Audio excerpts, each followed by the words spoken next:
سلام علیکم خوانندگان عزیز. امروز ما همراه شما موضوع درس 36 رو می‌آموزیم که این موضوع بخشیده می‌شود به سینوس، کوسینوس، تانگنس و کاتانگنس کنج الفا و مینوس الفا بخشیده شده است. بیایید از فرمولایی که allakay همراه شما دیده برآمده بودیم آنها رو باز یک بار دیگر تکرار نماییم.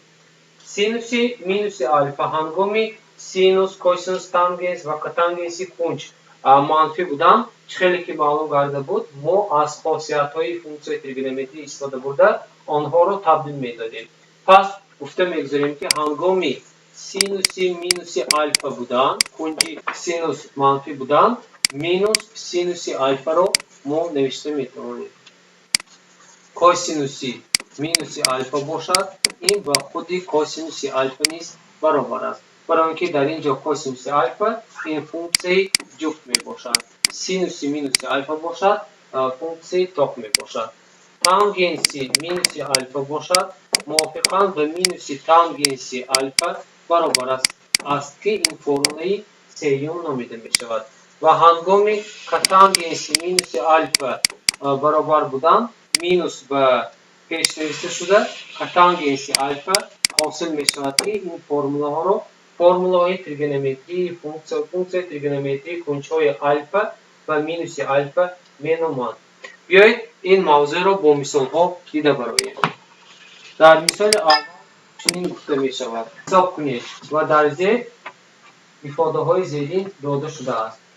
سینوس مینوس پی تقسیم 6 کوسینوس مینوس پی تقسیم 6 و در پایان باشد تانگنس مینوس پی تقسیم 3. پس این مثال ها رو دیده می براییم.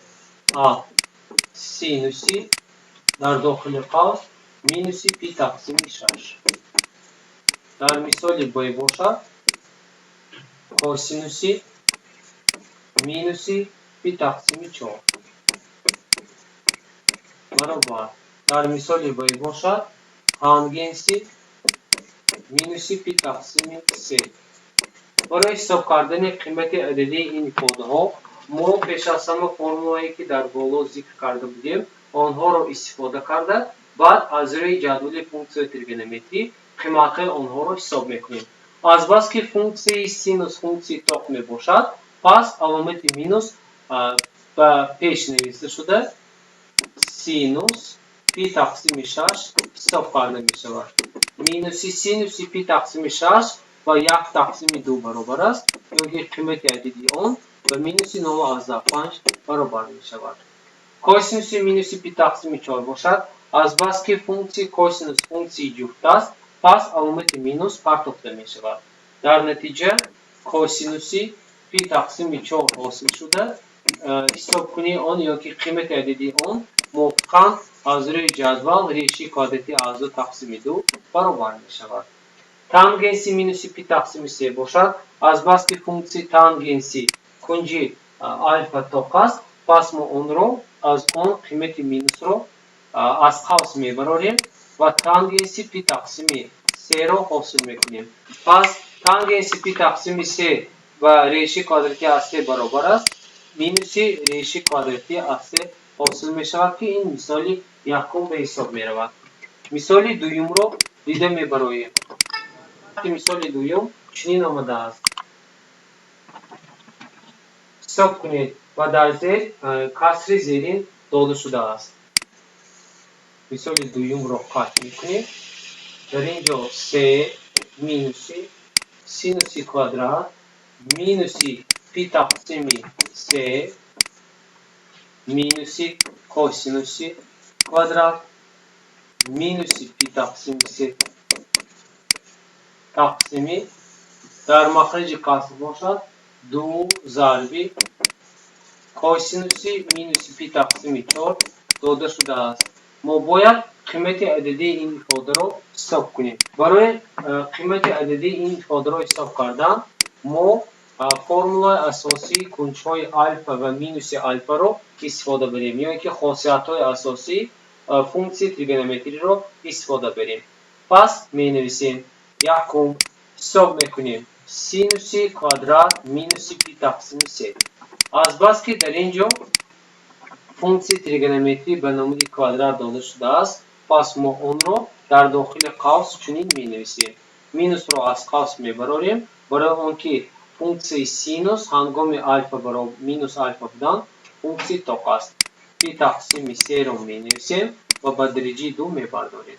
در نتیجه حاصل میکنیم مینوسی سینوسی پی تقسیم 3 به ریشه کوادراتی از 3 تقسیم 2 برابر است. آن رو به کوادرات می برداریم.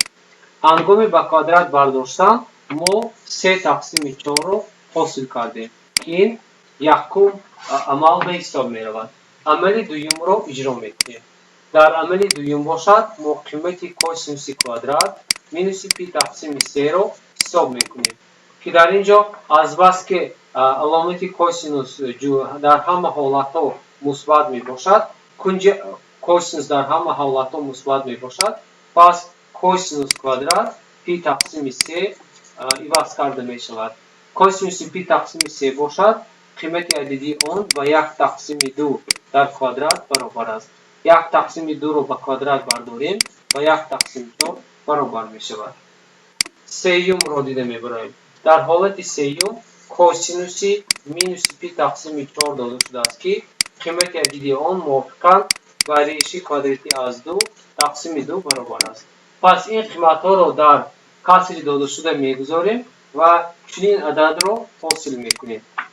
3 مینوسی با جای سینوس مینوس پی تقسیم 3 در کوادرات ما عدد 3 تقسیم 4 رو می گذاریم. مینوسی کوسینوس کوادرات مینوس پی تقسیم 3 باشد قیمت عددی آن با 1 تقسیم 4 برابر است. تقسیم 2 ضرب کوسینوس مینوس پی تقسیم 4 بر ریشه کوادراتی از 2 تقسیم 2 برابر است. از اینجا 3 مینوس را از قوس میبریم. 3 تقسیم 4 جمع 1 تقسیم 4 رو با ما میدهد که اون رو چنین قید مینماییم. تقسیم 2 با 2 اختصار شده ریشه کوادراتی از 2 حاصل می شود. قیمت عدد آن رو حساب میکنیم. پس برابر است به 3 مینوس 3 تقسیم 4 جمع 1 تقسیم 4 و ما 1 رو میدهد تقسیم ریشه کوادراتی از 2 حاصل می شود. یا خود 2 تقسیم ریشه کوادراتی از 2 2 رو به ریشه کوادراتی از 2 تقسیم کنیم قیمت عددی آن به ریشه کوادراتی از 2 برابر است که این نتیجه این ifade به حساب می رود. پس در مثال دوم قیمت عددی ifade داده شده و عدد ایراسیونالی زیرین یعنی ریشه کوادراتی از 2 برابر شد. مثال سوم رو دیده می براییم. در شرط مثال سوم چنین آمده است. ساده کنیم. طلب کرده می شود که ifade تریگونومتری ساده کرده شود. می نویسیم کوسینوس مینوس آلفا جمع سینوس مینوس آلفا تقسیم در پایان باشد کوسینوس کوادرات آلفا مینوس سینوس کوادرات آلفا. طلب کرده می شود که ifade زیرین را ما باید ساده کنیم. برای ساده کردن این ifade ما علاقه فرمولایی که در بالا گفته گذاشته استفاده میبریم. یعنی باز یک بار دیگر قید میکنیم که هنگام کوسینوس آرگومنت فونکسی تریگونومتری منفی بودن آن با کوسینوس مثبت عوض کرده می شود. سینوس مینوس آلفا باشد با علامت مینوس سینوس آلفا عوض کرده می شود. در نتیجه با جای کوسینوس مینوس آلفا کوسینوس آلفا رو میگذاریم مینوس سینوس آلفا حاصل می شود تقسیم مخرج کسری داده شده را موافق فرمولای ضرب مختصر یا خود موافق فرمولای a کوادرات مینوس b کوادرات و ضرب کننده های ساده جدا کرده آن را تبدیل می دهیم. پس در نتیجه کوسینوس آلفا مینوس سینوس آلفا در داخل قوس و ضرب کوسینوس آلفا جمع سینوس آلفا باقی میماند. هنگام اختصار کردن دو ifade های یکخیله به ما 1 تقسیم کوسینوس آلفا جمع سینوس آلفا حاصل می شود که این نتیجه مثال سوم به حساب می رود. مثال چهارم را دیده می براییم. در شرط مثال چهارم چنین آمده است ifade زیرین داده شده ساده کرده شود. می نویسیم مثال چهارم و در پایان چنین ifoda dada şude ast. Sinusi kub minusi alfa cami kosinusi kub minusi alfa taksimi dar poyon boşalt. Ya minusi alfa ve zarbi kosinusi minusi alfa. Hava karda meşaati ifade zerin ro muboya soda kunیم. ifade dada şude ro soda mekunیم. برای ساده کردن ifade داده شده ما باید چنین رفتار کنیم. سینوسی کوب مینوسی آلفا جمع کوسینوسی کوب مینوسی آلفا رو در اول تبدیل میدیم. از بس که در درجه فونکسی سینوس کوب داده شده است پس سینوسی مینوسی آلفا رو ما 3 مرتبه به حاصل ضرب عوض کرده علامت منفی آن رو حاصل میکنیم. پس مینوسی سینوسی کوب آلفا حاصل می شود. از بس که فونکسی کوسینوسی مینوسی آلفا این فونکسی جفت می باشد هنگام کوسینوسی مینوسی آلفا را با کوب برداریم باز کوسینوسی کوب آلفا را حاصل می کنیم. پس می نویسیم کوسینوسی کوب آلفا حاصل می شود. از بس که مینوس با پلوس داده شده است ما جایهای آن را عوض می کنیم. کوسینوسی کوب آلفا مینوسی سینوسی کوب آلفا حاصل می شود. دویم رو دیده میبراییم یعنی مخرج رو دیده میبراییم. یک مینوسی سینوسی مینوسی آلفا ضرب کوسینوسی مینوسی آلفا در نتیجه یک رو به تغییر می نویسیم. از بس که فونکسی مینوسی سینوسی آلفا فونکسی توق است مینوس رو به پیش هنگام نوشتن ما علامتی جمع رو حاصل میکنیم که سینوسی آلفا ضرب کوسینوسی مینوسی آلفا باشد و کوسینوسی آلفا برابر است. پس ما در ifade در عمل سیوم ifade یکم رو و ifade دوم تقسیم میکنیم. در نتیجه چنین کسر رو حاصل کردن ممکن است. کوسینوسی کوب آلفا مینوسی سینوسی کوب آلفا تقسیمی در پایان باشد یک جمع سینوسی آلفا ضرب کوسینوسی آلفا حاصل می شود. موافق فرم ضرب مختصر تبدیل می دهیم. کوسینوسی آلفا مینوسی سینوسی آلفا در داخل یک قوس ضرب در داخل قوس دیگر موافق فرمول فرق کوب ها ما به ضرب کننده ساده آن را جدا کرده ایستاده ایم. کوسینوسی کوادرات آلفا جمع سینوسی آلفا ضرب کوسینوسی آلفا تقسیمی باشد. مخرج کسر رو به تغییر میگذاریم و در نتیجه چنین می نویسیم یک جمع سینوسی آلفا ضرب کوسینوسی آلفا برابر هنگام به ضرب کننده ساده جدا کردن ما الکای می بینیم که حاصل جمع کوسینوسی کوادرات آلفا و سینوسی کوادرات آلفا با ما عدد یک رو می دهد. پس اون رو با عدد یک عوض می نماییم. با عدد یک عوض می کنیم و در نتیجه چنین ifade رو حاصل می کنیم. کوسینوسی آلفا مینوسی سینوسی آلفا در داخل قوس ضرب کوسینوس کوادرات آلفا جمع سینوس کوادرات آلفا با ما یک رو می دهد. جمع سینوسی آلفا ضرب کوسینوسی آلفا تقسیمی مخرج کسر رو به تغییر می گذاریم. یک جمع سینوسی آلفا ضرب کوسینوسی آلفا حاصل می شود.